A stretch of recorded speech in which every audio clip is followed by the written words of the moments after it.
And tonight in Your America, the loose lips of two high-profile Democrats have caused some major headaches for their party. Both Prince Harry Reid and Robert Gibbs are in some hot water over a series of controversial comments they made this week. Now, first we begin with Senator Reid, who at a campaign event on Tuesday with a group of Hispanic supporters said this.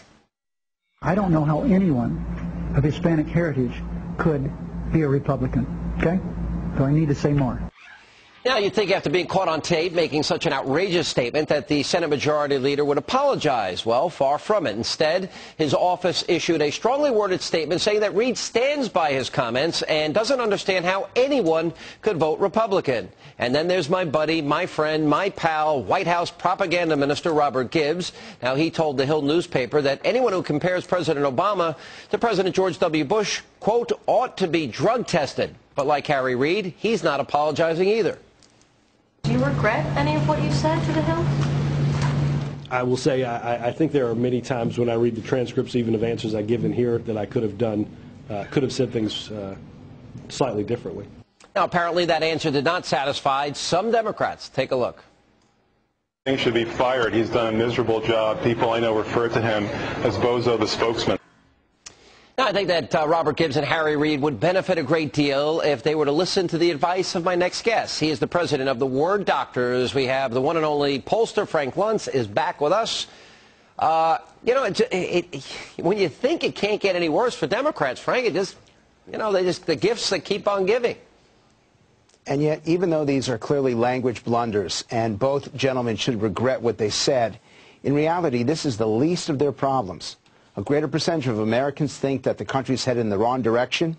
More Americans are believing that there's going to be a double-dip recession. The public is not getting the jobs back that they were promised. Every time we read about the deficit numbers, it gets higher and higher. The statistics are absolutely shattering. And the latest numbers that I've seen, the generic ballot between Republicans and Democrats, give the GOP a 5.6% lead. That translates to a majority. That translates to 44 seats in the upcoming election. That would give the Republicans a 5-seat majority in the House. They got to be a lot more afraid than the fact that they've got two of their leaders saying basically dumb things. All the polls bear this out. Not only generic ballot, but then you got the intensity factor. And for conservatives, we saw this in Missouri last week. Their intensity could not be any higher than it is.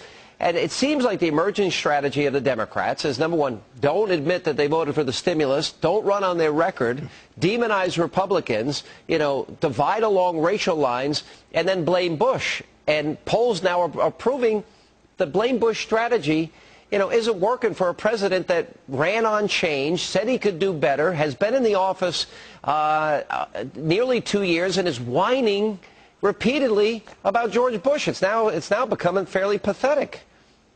Well, Sean, in the focus groups that I'm doing across the country, and many of them for Fox News, the level of anger and frustration is so palpable that it is almost impossible to have a civil conversation about the election. And I don't mean traditional Republicans and Democrats. What I'm watching are the independents, those who reject both political parties. They're moving towards the GOP right now by a 3-2 margin. In 1994, when the Republicans captured the House, they won 66% of self-described Perot voters. Yeah. This time, the Republicans are heading in that very same direction. All right, but there was a poll that came out. Those that strongly approve of Nancy Pelosi, 7%. Those that strongly approve of Harry Reid, 2%. Congress overall, 11%. Independents support the president, 38%. Those numbers are declining daily. Now, you recently did a focus group, and why don't you set it up for our audience? We were down in Phoenix earlier this month, and again, now listeners are going to get a chance to see just how angry voters are. I asked them a simple question. Is the economy getting better? Do you believe the president when he says that things have turned around? Let's listen, because they had a very clear answer to me. With the 2010 election rapidly approaching, all eyes are on the economy. The Obama administration has a lot at stake in demonstrating that the recession is over, or at least that the economy is getting better. So let's ask the people of Arizona. You all have 3 congressional races that are clearly up for grabs, and a Senate race. How many of you would believe, with the Obama administration, that the recession is over? Raise your hands. Not one of you. I can hear the crickets. You're a businessman. It's not over yet? It's not over. We need banks to start lending.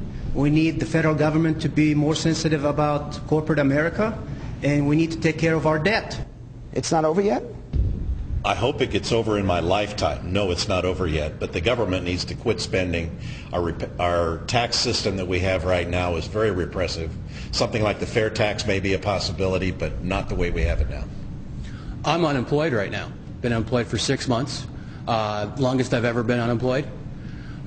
It's not getting better for me. I can't find a job. Frank, we got new numbers to add to what they said, and very perceptive, once again, focus group on your part.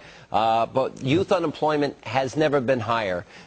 We just had this week the highest loss of jobs that we've had since February. Last month we lost 131,000 jobs. The president's calling this, recovery summer. It just, and taking vacations that are as extravagant as any president in our lifetime.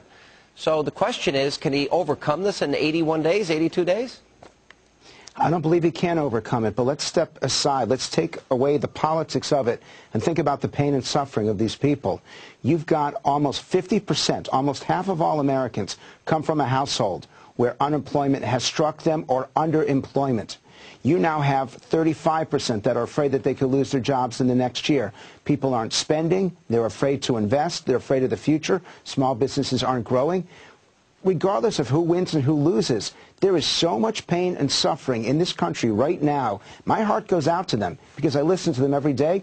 What I wonder is, are the politicians in Washington hearing this? Does Speaker Pelosi, does Majority Leader Reid understand just how much damage was done in California and done in Nevada? They don't have the courage to go out among the people of this country and hold town hall meetings anymore. They're avoiding it. You add to everything that you said on the economy, these numbers are not good. You add to that the Maxine Waters ethics trial, the Charlie Rangel's ethics trial, Blagojevich, add to that Sestak, which we just covered in the last segment, and you got yourself a prescription for perhaps a change in historic election if this stays the way it is. We got 82 days to go, Frank. It's going to be a tidal wave, Sean. All right, Frank Luntz. And there is plenty more Hannity coming up.